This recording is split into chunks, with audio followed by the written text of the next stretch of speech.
Yo, it's the Sauce Kid Official, man. I'm rocking my man Nick at hardknocktv. Keep it locked, you heard? Big drip on me, hey, nigga, you don't know me. Ay, I'm not your homie. Ay, faucet on me, I'm dripping water. Ay, she like it on me, she like it on me. Drip, drip, drip. First of all, congrats on the #1 rap album. Thank you, I appreciate it. I know you've been putting in a lot of work, putting out a lot of music, so it's got to feel good. I know you've done a little bit of the radio runs for this album, so I see the Drake questions and the hairline questions, all that. I don't want to do any of that. So I want to have an interview where we actually get to see the person behind Tory Lanez, like who you are as a human being. Because I feel like everybody's talked about the headlines. That's cool, but I want to know like who you are. So shoot away. If you'll take this journey with me, let's go back a little bit. If there was a movie made about your life, the intro sequence is coming through your hometown. It's coming into your home. What are we seeing? What are we hearing? What are we smelling? My hometown, you're seeing Toronto, you're seeing the CN Tower, you're seeing the whole, the whole skyline open up. They flying in from the Gardner. And honestly, you're seeing a lot of different culture. You're seeing people from the Arab Emirates, you're seeing Asians, you're seeing Indians, you're seeing Africans, people from Trinidad, Guyana, all in one big melting pot. That's kind of like, Canada and Toronto, where I was born. What about in your personal home? What are we seeing? In my home, my dad is a missionary preacher. My mom, when she was alive, she was also like a missionary preacher. She did the same thing as my dad. And that means that, they traveled around the world. They weren't like stationary preachers or anything like that. But they would travel around the world and speak and heal people and do all this crazy stuff. And it was 6 of us, same mom, same dad, 2 sisters, 4 boys in total, so 6. And our house was pretty full. It was pretty full, but it was jam-packed with a lot of character. Everybody had different personalities, so it kind of shaped us all to be very, very different. What are the sounds that you're hearing at that time, like in your childhood? Is there like Caribbean music playing? Because I know your parents. Nah, at this time when I was younger, it was only like gospel music and stuff. Like my dad wouldn't let us listen to secular music. Like he was just like, we couldn't really listen to like what was on the radio, and like he wouldn't let me watch certain things. I couldn't go trick or treating and none of that stuff. Like, you feel me? Yep. Do you remember like your first musical memories? Like what are the ones that like stick out to you? I think like the first song I remember hearing is a melody that went zippity-doo-dah, zippity-day. My, oh my, what a wonderful day. It was the first one I ever heard. Did you know? I think that's like the first one that ever like stuck in my head. That was like very classic to me. How old were you at that time? I think I was probably like 5 or 4. What was the moment where you were like, I think I want to rap, or I think I want to do music for a living? How long did that take? Well, my mom died when I was 11, and when she died, I didn't really like know how to really express myself. So I was like type of person where the music, it was like a thing where it really started, like the way I actually started rapping, like the actual moment it happened was I was playing Madden against my cousin, and I could swear on here? Yeah. So he was whooping my ass and it was killing me. And I remember like just being so mad because I couldn't beat him. And I remember going into the garage and I remember just writing on this piece of paper like, kill him and all this stuff. And I remember like, I remember turning it into like a rhyme and then feeling a sort of freedom from the expression of making music. Because when my mom died, I was a very rebellious child, very, very super rebellious. Like my outlook on authority, it just wasn't, it's like, you're not my mom, so you can't tell me what to do, sort of thing, you know what I'm saying? And because of that, it was like, I always grew up, I wasn't like stupid, I was like really smart, but it's just my behavior was like atrocious, like it was just horrible, like, you feel me? So because of that, it created just this feeling of like, like just enclosure. Like I just was very, I wasn't introverted because I still, talked to kids around me, and I was very social, with the kids that are around me, but it just made me very like closed. And then when I started, writing on a paper, it was just like everything kind of opened back up again, and I was immediately able to get back into a place of like, all right, it's not like all this depression in a ball, like, you know what I'm saying? So yeah, So it's therapeutic in a way. definitely. It was definitely therapeutic. Is that where the Lanez part of the name comes from? Like I heard that it came from a friend of yours, and it was because you were out in the street, kind of like in between cars. Is that kind of that mentality of like, I don't want to say reckless, but it's just like the maybe not caring as much? Very reckless kid. You know, it was very bad because you know, like I said, you know, my problems with like how I looked at things, but like I was just a mischievous kid. Like, you know, I did a lot of funny stuff I probably shouldn't have been doing, and that's how I got the name. Was just like I would do stupid stuff like just with my friends. We playing what's that game, Chicken? Yeah. You cross the road and the cars are coming, and that's really how I got the name Lanez. You know, the Tory came from when I started rapping and I wanted to rap. I wanted people to call me Notorious, like Notorious B.I.D. But like the kids from my neighborhood were like, I'm calling you Notorious, you're not B.I.G. You know what I'm saying? So they called me Tory, short for Notorious. You know, and Tory and Lanez. Is Biggie your favorite rapper? Or No, at the time, I felt like that was the thing that you had to say. Biggie's my favorite rapper, but Biggie's is definitely one of the greats, and is definitely in my top 5. But Pac is really like one of my favorite rappers. I feel like I relate to Pac, or I related to Pac a little bit more, you know. Do you have a favorite Pac or Biggie line?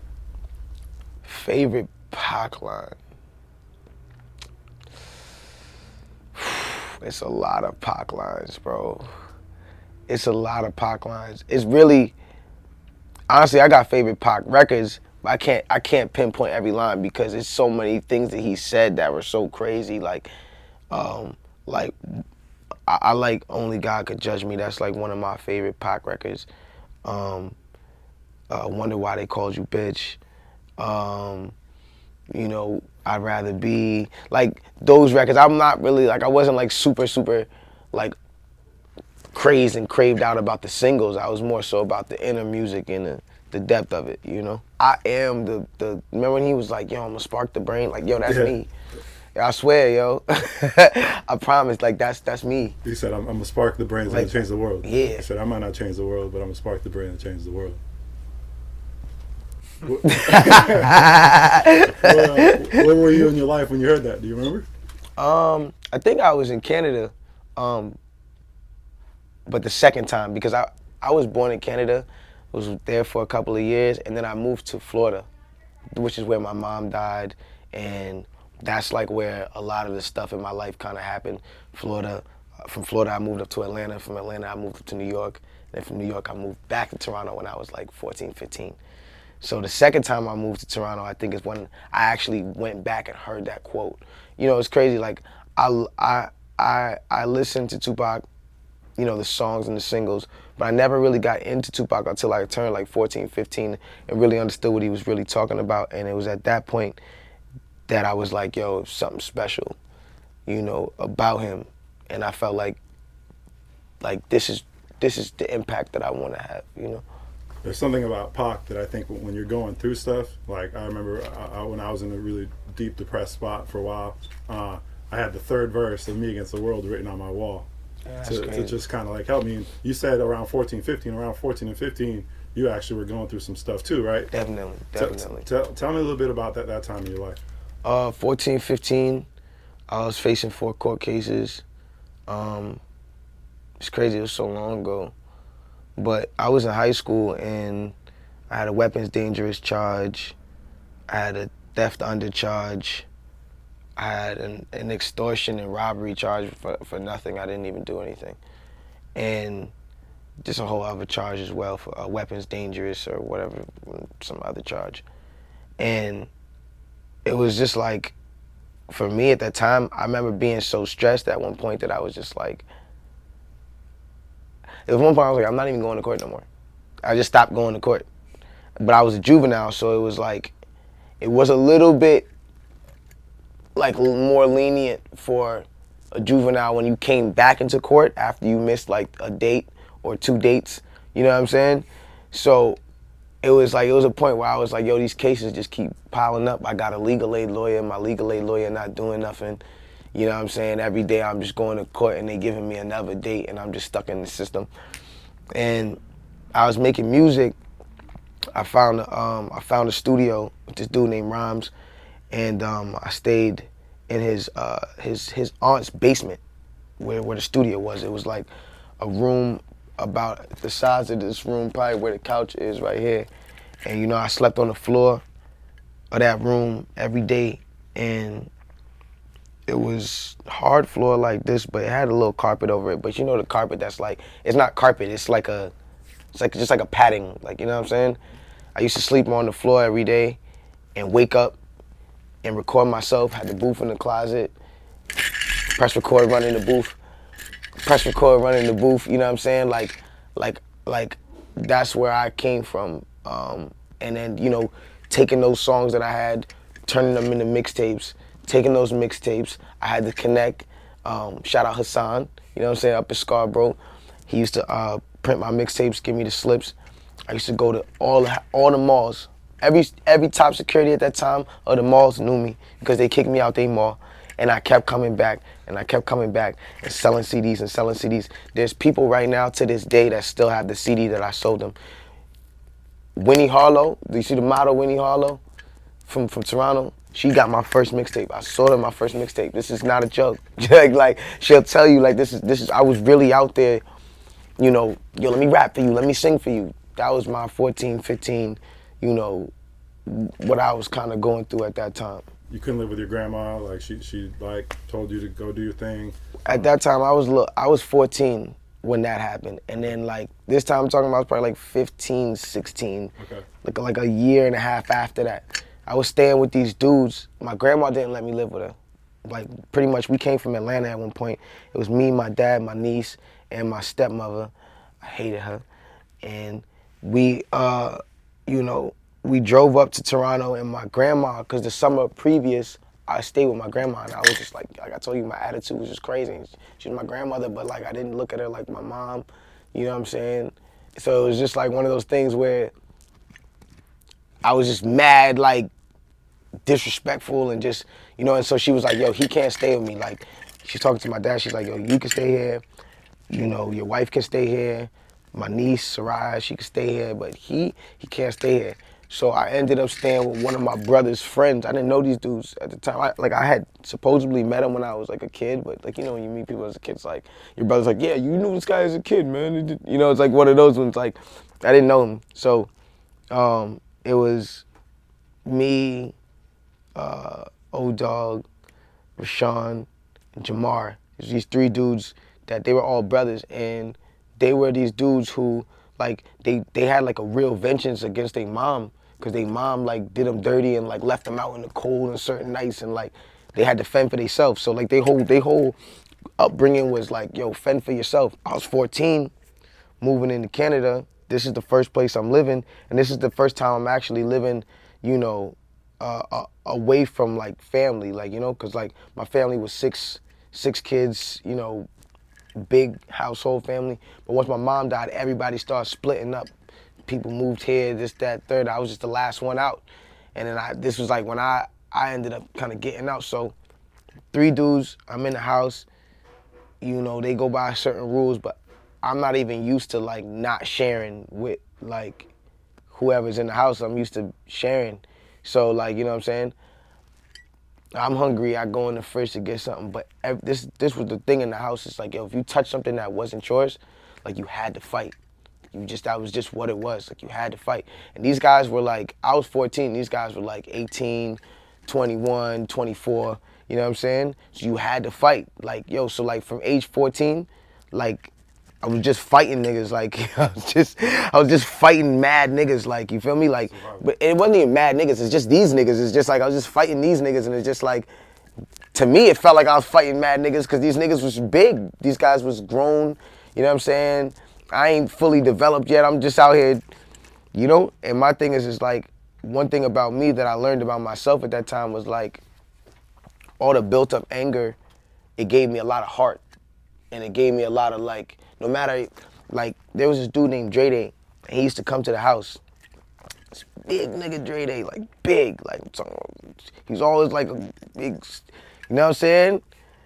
And Dre Day used to come to the crib, and I remember Dre Day used to be just mad about his own shit. Like, you know what I'm saying? He used to come to the crib mad about his own shit. He didn't even live there. There was 3 rooms in the house, 1 upstairs, or 3 upstairs, and that was for Rashawn, O-Dog, and Jamar. And I slept on the couch, and I remember, like, I'll never forget this shit. Like, he used to come to the crib, this dude Dre Day, and and like, it's like, I don't feel this way no more. It's like that, like, we've got over this, like, it's over, it's okay, whatever. But he used to come to the crib like, yo, and it was me and my dude Buck, and we would just be in the crib, and he would come to the crib and just bully us, like, not like you do even give you a wedgie. Like, he was just like big and like, yo, like, you said anything, he was just gonna crunch you, like, you know what I'm saying? But like, Dre Day would come to the crib, say some shit to me, but I was always a kid, I wasn't backing down, so I was always saying some shit back, like, nigga, fuck you, nigga, you know what I'm saying? And they, bam, bam, bam, just quick ones, like, but the thing about it is like, no matter how many times he hit me, I would never let him see me cry. I would never let him, whatever it was, like, I just wouldn't let him, you know what I'm saying? And like, I remember one, I remember like, there was this infamous joke, cause he used to come to the crib and like take me off the couch and be like, nigga, I'm sleeping on the couch. Like, and there was only this other small, tiny ass couch. It was that, or it was like this mattress that they like pulled out of like some like closet that like every nigga fucked on, and like, you know what I'm saying? It was just like, you know what I'm saying? And that's where I had to sleep, like, you feel me? And I remember like, I had to lay it down in the middle of the living room. And I remember like, when everybody would go to sleep, when everyone was about to go to sleep, they'd make a little joke and Dre would be on the couch like, nigga, go to your room, nigga. And everybody would laugh, go to your room, And I'd be sitting there on the bed like, all right, promise y'all niggas, bruh. Like, I promise y'all niggas, bruh, like, I'm gonna get out this shit, my nigga. And when I get out this shit, bruh, like, nigga, nobody's gonna tell me to go to my room, nigga. So then I started fucking getting jobs, shit like that, you know what I'm saying? And at the same time, as much as they like, you know, fought me, and as much as I fought them over the year or whatever the case is, how long I was over there, as much as I fought them, they taught me how to be a man. Like, Dre Day was the same person who taught me, like, and this is like when I was young and just a ragamuffin, I didn't really know no better, like, taught me like, yo, my nigga, you always gotta, you know, have clean drawers, and you always gotta, like, you know what I'm saying? There was a time I had no money for no boxes, nigga. I had boxes for like a week. And I remember like Dre Day took me to the Walmart. I never forget it. The same nigga who used to, you know, bully us or whatever cases, he took me to Walmart and he was like, yo, bro, I'm gonna do this for you once, bro. And from this point, you gotta do this for yourself, bro. You always got, he bought me all the shirts, the undershirts, and you know what I'm saying? So it's like at the same time, like, it was still both ways, you get what I'm saying? I was raised by dudes who were going through their own problems, you know what I'm saying? And because of that, it taught me like a certain, like you said, a certain survival instinct. Now, as I grew up a little bit more, I realized maybe things didn't have to be as harsh as they were, but if they weren't as harsh as they were, I wouldn't exactly be like, you know, sitting here. I saw a story that said something about there was a moment where I think you had just robbed somebody or something with somebody else, and you kind of saw the other person, and then you kind of like pulled back from it. Either you're like, I don't want to be doing this anymore. That was when I was facing the whole court cases and the charges, and that literally was the day that I was like, yo, I'm not going back to court anymore. I'm tired of this shit. And I went to the mall, and we did some shit, took some shit, and then we left, and then we went somewhere else. We took some more shit, and then in the nighttime, we went to go take some shit from this one kid, and I remember like approaching him, and it was just like, yo, what it was that was crazy was like the dude that I was with, he thought it was just like, it was a lick day for him, like, you feel me? But for me, it was more so like, we had came to rob this one last dude, and I remember like his friend was with him, and his friend ran off on him and just left him there, like, sorts of like, just left him there. And it was something about like the disloyalty in it that just kind of took me back, and then I looked at what I was doing, and like, if I was loyal to the person that I was actually like doing this with, and that just kind of took me back and just like, yo, what am I doing? You know what I'm saying? Like, I just was one of those kids that was just like, yo, if they don't give me something, I'm gonna take something. Like, you feel me? And because of that, like, I had the wrong views on a lot of things, you know, growing up. But there's always like these moments where God shows me like these, like, these ways and like, you know, things that happen and I'm like, oh wow, like I didn't even see that coming, you know?